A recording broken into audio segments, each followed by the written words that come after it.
welcome back to another episode of Well Lit Path. In Psalm 105, we get to see a massive, spanning story of how God works in just 45 verses.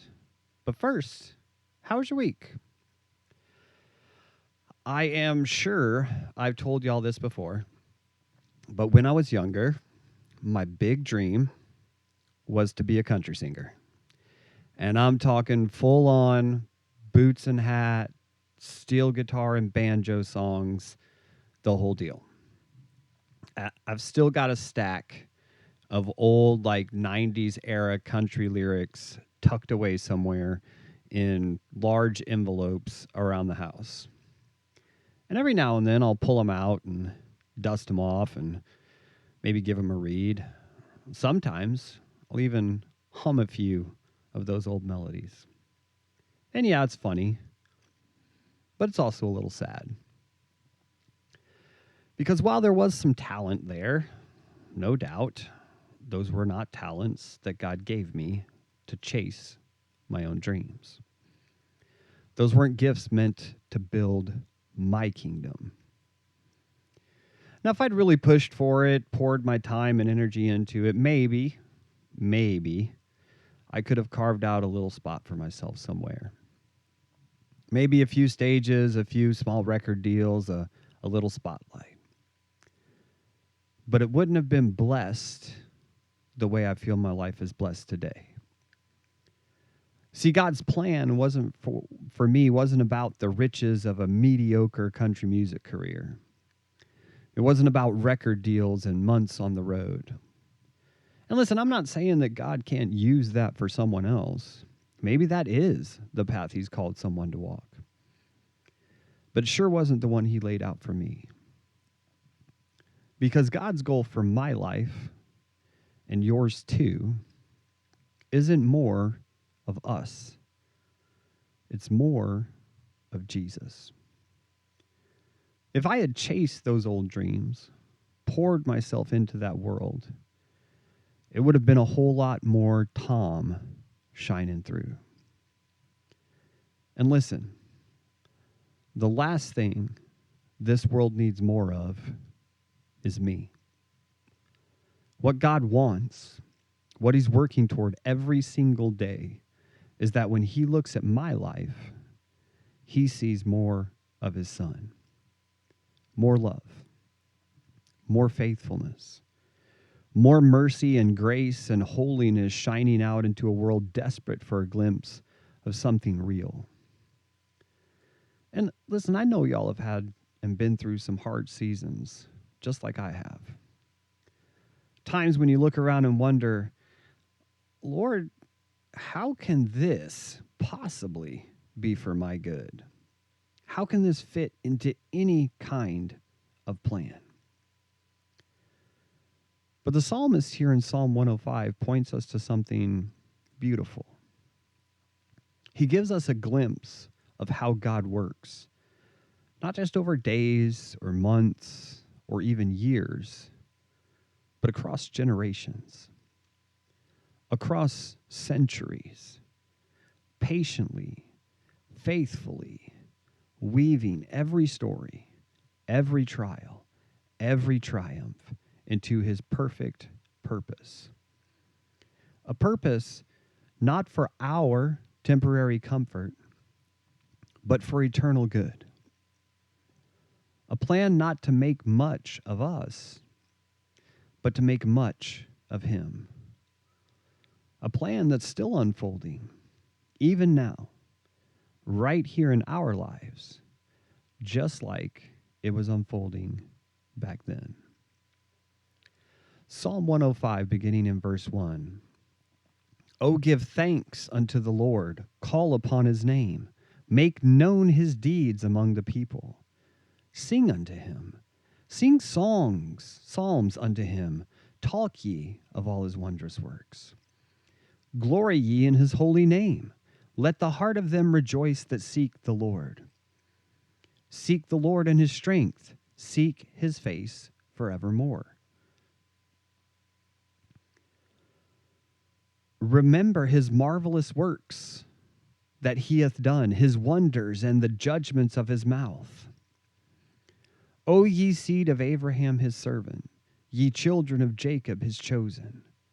He is the Lord our God, his judgments are in all the earth.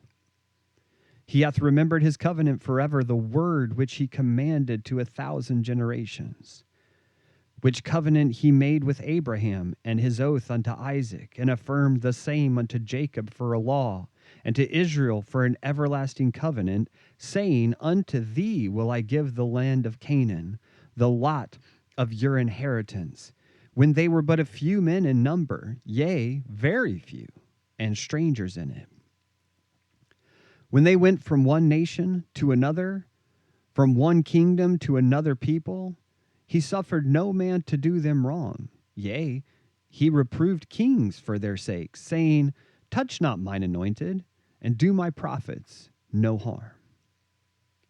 Moreover, he called for a famine upon the land. He brake the whole staff of bread. He sent a man before them, even Joseph, who was sold for a servant, whose feet they hurt with fetters. He was laid in iron, until the time that his word came. The word of the Lord tried him. The king sent and loosed him, even the ruler of the people, and let him go free. He made him a lord of his house and ruler of all his substance, to bind his princes at his pleasure, to teach his senators wisdom. Israel came also into Egypt, and Jacob sojourned in the land of Ham.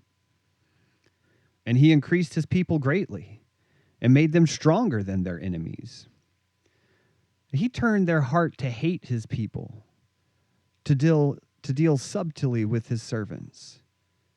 He sent Moses his servant, and Aaron whom he had chosen. They showed his signs among them and wonders in the land of Ham. He sent darkness and made it dark, and they rebelled not against his word. He turned their waters into blood and slew their fish. And their land brought forth frogs in abundance in the chambers of their kings. He spake, and there came divers sorts of flies and lice in all their coasts. He gave them hail for rain and flaming fire in their land. He smote their vines also and their fig trees, and brake the trees of their coasts. He spake, and the locusts came, and caterpillars, and without number, and did eat up all the herbs in their land, and devoured the fruit of their ground. He smote also all the firstborn in their land, the chief of all their strengths. He brought them forth also with silver and gold, and there was not one feeble person among their tribes. Egypt was glad when they departed, for the fear of them fell upon them. He spread a cloud for a covering, and fire to give light in the night. The people asked, and he brought quails and satisfied them with the bread of heaven. He opened the rock, and the waters gushed out. They ran in the dry places like a river.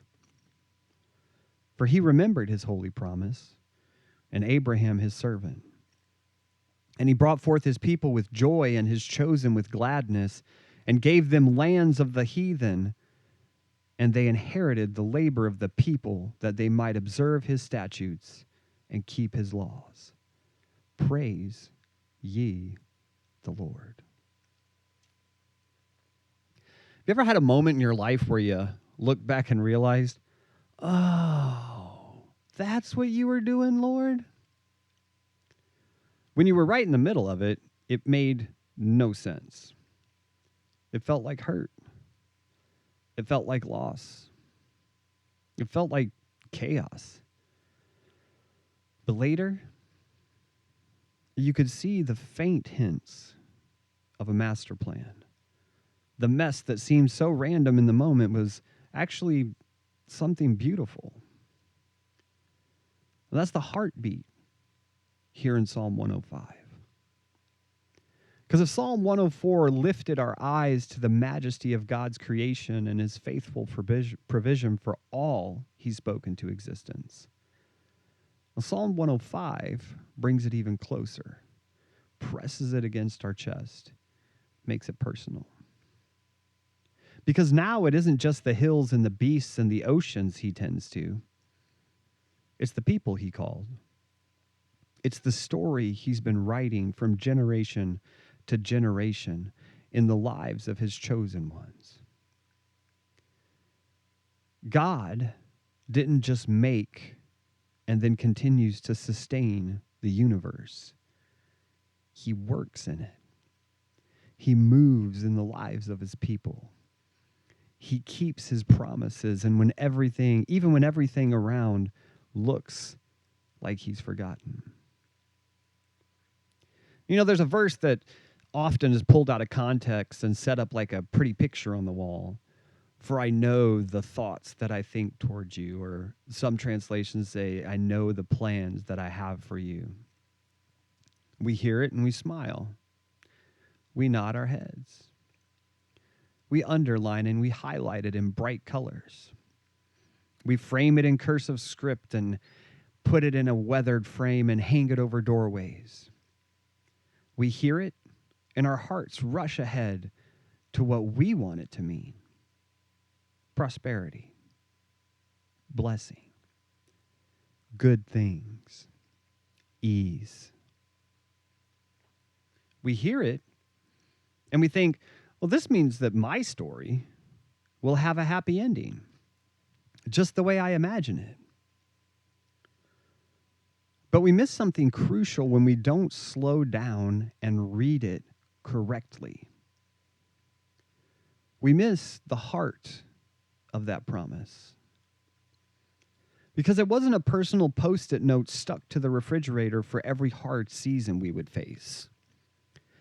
It's not a blank check written out to our comfort. No, it was a declaration made to a broken, wandering, exiled people.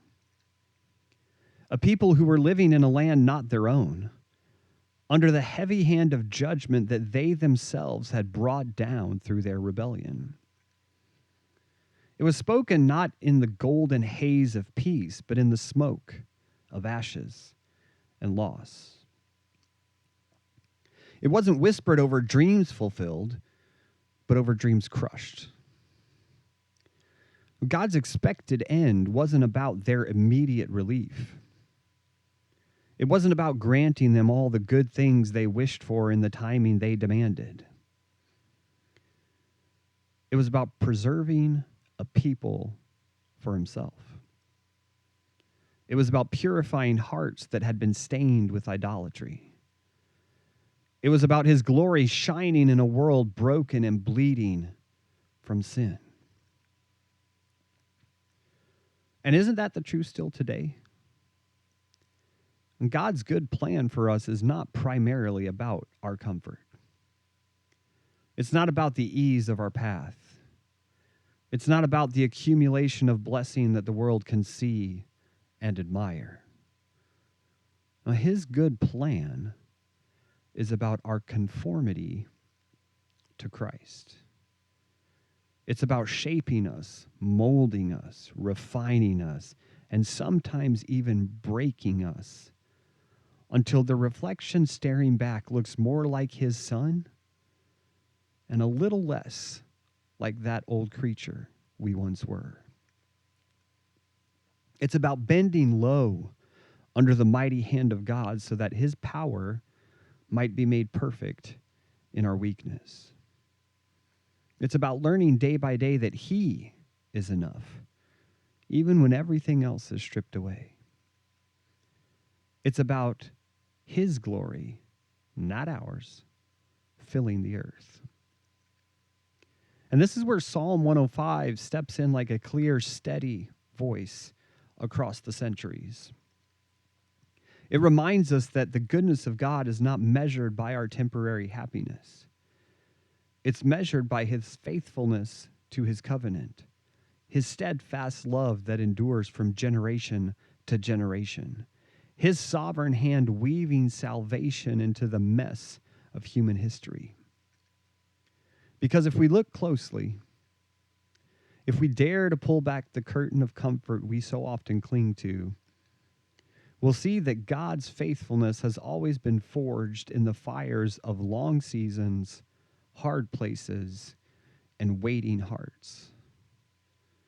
We'll see that his covenant wasn't cushioned in ease, but secured through trial.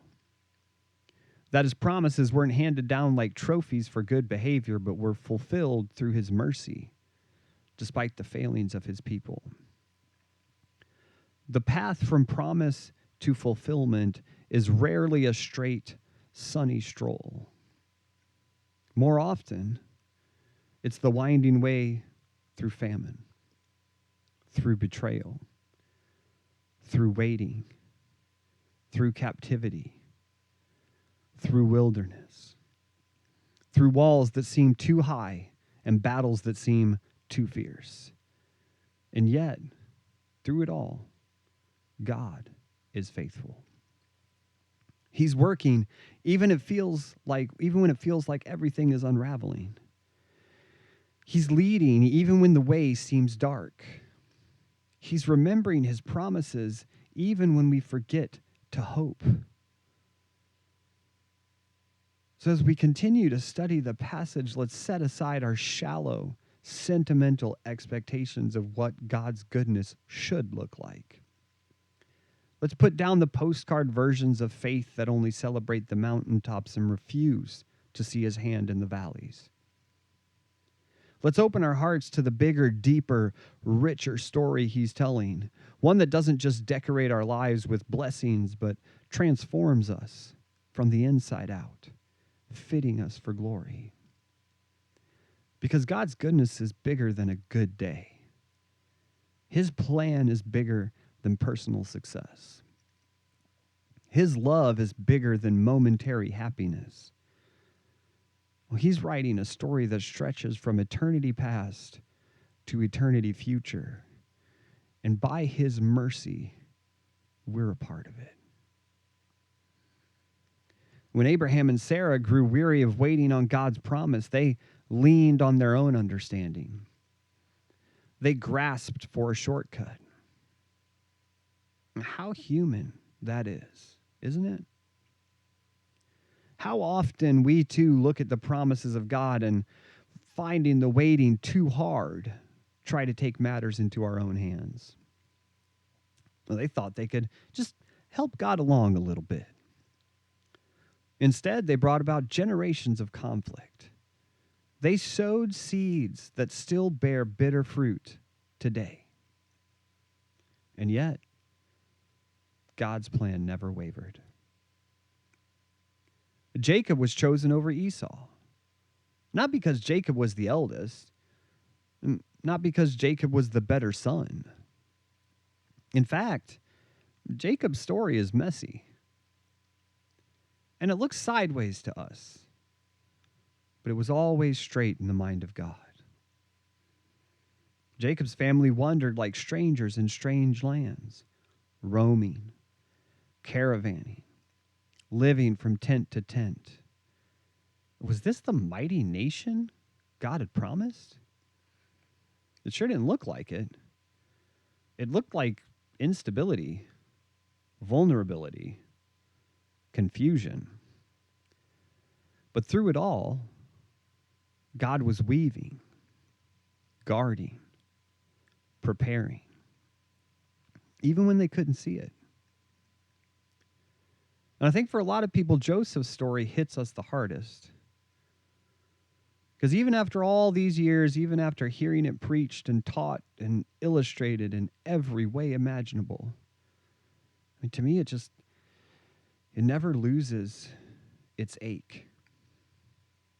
It never gets easier to read the words that tell us how his own flesh and blood turned against him, how envy festered into rage, how brotherhood was traded for silver. It's almost hard to imagine what Joseph endured without feeling the sting ourselves. I mean, the betrayal of his own brothers? Can we imagine that? Those closest to him, those he trusted, those he loved, became his destroyers. One minute, he's walking toward them, maybe eager to bring back a good report to his father, to stand a little taller under Jacob's proud gaze. And yet the next, he's stripped of his coat, thrown into a pit, alone, terrified, unheard. What prayers must have risen from that darkness? What cries must have echoed against those pit walls, unanswered by the brothers whose hearts had grown hard? And then, the injustice of slavery. Sold like cattle to a passing caravan, his life no longer his own. Rough hands pull him up from the pit, foreign tongues shouting commands, the searing shame of chains on young wrists. And Egypt was no easy place. The Egyptians prided themselves on their civilization, their wealth, their mighty monuments that even today refuse to crumble completely. But their prosperity came at a cost. It was built on the backs of slaves who labored without relief. Slavery in Egypt wasn't a softened institution. It was brutal, demanding, dehumanizing. A slave had no rights, no voice, no protection. He was a tool to be used, a possession to be traded, a life to be spent however his master saw fit. And for Joseph, it only grew worse. Even when integrity shone brightest in him, when he stood righteous before Potiphar's wife, when he refused to sin against God, it seemed that righteousness only earned him greater suffering. He was falsely accused, publicly humiliated, thrown into the dark, stifling walls of an Egyptian prison. And the Egyptian prisons were nothing like the sterile facilities we picture today. These were often underground dungeons, cramped and filthy. Light was scarce, food was scarce, and hope was scarcer still. Prisoners were bound not only by walls, but by shackles, often confined in appalling conditions that broke the body as much as the spirit. Disease spread easily. Abuse was common. Forgotten by society, left to rot. Loneliness, abandonment, loss. I mean, if anyone could have cried out, "How could this be good?" it was Joseph. If anyone could have doubted that God was working, it was the young man wasting away in chains for doing what was right. And yet, when Joseph finally stood before his brothers all those years later, the ones who started this whole spiral of suffering, he didn't say, "Oh, it's fine now." He didn't pretend it hadn't hurt. He didn't dismiss the years stolen from him or the scars he carried. He looked at them, those guilty, fearful men, and he said something only a man who had wrestled deeply with God could say. "Ye thought evil against me, but God meant it unto good, to bring to pass as it is this day, to save much people alive." He wasn't saying that it felt good. He wasn't denying the betrayal, the terror, the injustice, the lonely nights in chains. He wasn't dismissing the wounds. He was acknowledging that God's good was bigger than personal comfort, bigger than one man's journey. Joseph had come to see that the goodness of God wasn't about smoothing the path or preventing every hurt or shielding him from sorrow. It was about fulfilling a promise that stretched back beyond Joseph's own life to a covenant made with Abraham Isaac, and Jacob. A promise that one day, through his tiny family, all nations of the earth would be blessed. The survival of the covenant family depended on Joseph's suffering.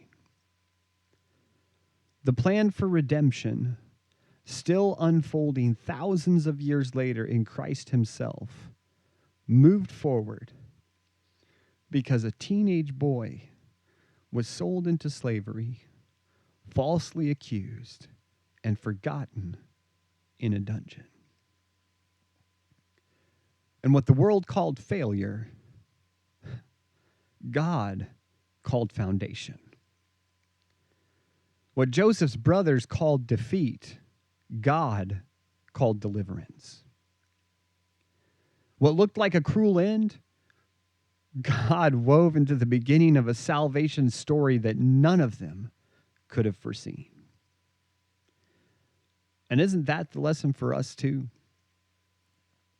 We long for a life free of betrayal, free of hardship, free of loneliness.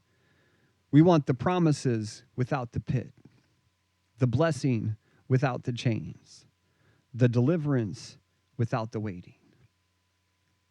But God's purposes are so much bigger, so much deeper, so much holier. The scars we bear, the prisons we walk through, the nights we cry out in the dark, all of it is seen.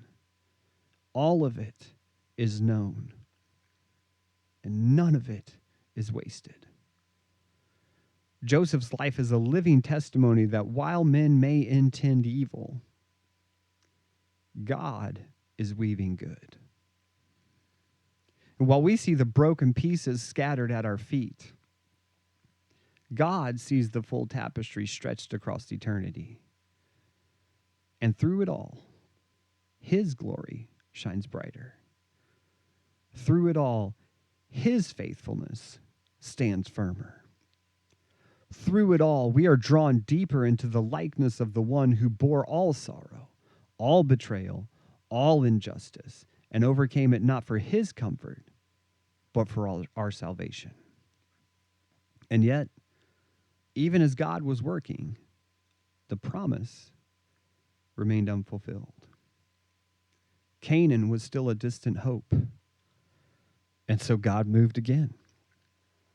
He made Egypt uncomfortable. He stirred up fear. The Egyptians began to despise the Israelites, to enslave them, to oppress them. It looked like evil winning again. It looked like darkness closing in. And if we were there, we would have been asking, God, where are you? What happened to your promise? But even in the chains, God was moving his people closer to freedom. The plagues that fell on Egypt weren't just Sunday school flannel graph stories of frogs and hail. They were devastation. The Nile ran red with blood. The air was thick with death. Mothers wailed over their lost sons. Famine, disease, and darkness that could be felt. It was terror. It was judgment. And yet, in the very midst of it, there were pockets of preservation. The Israelites were spared, protected, sheltered under the hand of the Almighty. And when the Egyptians finally broke and begged them to leave, they didn't just let them go. They enriched them. Slaves walking out of bondage with the wealth of Egypt in their arms. Provision for the journey ahead. Preparation for the wilderness. From rags to resources overnight, not because they fought their way free, but because God freed them. God provided for them. God equipped them. And still, even after such a miraculous rescue, the Israelites grumbled. They doubted. They disobeyed. But does that sound familiar? Because it does to me. Yet, God remains faithful. He rained down manna from heaven when they hungered. He cracked open rocks to pour out rivers when they thirsted. He covered them with a pillar of cloud by day and a fire by night. He bore with their weakness. He remembered his promise when they forgot his goodness. And it wasn't because they were faithful. It was because he is faithful. And in time, they stepped foot into a land he'd sworn to their fathers, a land they did not earn, a land they could not have conquered alone, all so that they could serve him, all so that they could reflect his glory. And this is the lesson we need to carry close today. God's good is not always immediate prosperity. It's not about the King Ranch F-150 sitting in the driveway or the Hyundai Elantra. It's not about the Walmart close or the Fifth Avenue close. It's not bigger houses or fatter bank accounts. Sometimes the good is a famine that drives us to trust him for daily bread. Sometimes the good is a loss that strips away our false securities so we find our true refuge in him. Sometimes the good is a wilderness that humbles us, teaches us that man does not live by bread alone, but by every word that proceedeth out of the mouth of God. The abundant life he promises isn't always abundance as the world defines it. It's an abundance of faith, of hope, of nearness to him. And we're so quick to believe that if God loves us, he's got to prove it with comfort. We measure his favor by what we can hold in our hands. But if Christ himself, the beloved Son, the perfect Lamb, had nowhere to lay his head, should we expect lives lined with velvet and gold? Should we think that good means never suffering, never hurting, never lacking? No. The good he is working in us is the forming of Christ within us, the progressive sanctification that prepares us for an eternity with him, the faithful chiseling away of all that's not holy so he can shine his glory in this world. All things work together for good, but not for our immediate satisfaction, but for his ultimate purpose, for his gospel, for his glory. And when that truth roots itself in us, the praise that wells up is deeper. It's not a shallow gratitude based on circumstance, but a soul-deep awe at who he is, at what he's done, at the every way he works in us and through us. So praise ye the Lord. Not just when we hold the blessings in our hands, not just when the promised land is in sight, but when we're still walking through the wilderness, when we're still waiting on water from the rock, when manna falls and it's just enough for today. Praise him because he is good, because he's faithful, because he's always working even when we can't see it, because he is the I am, the self-sufficient one, Jehovah. Thanks for walking with me a while as we read the word together. Won't you join me again next week and we'll walk just a little further.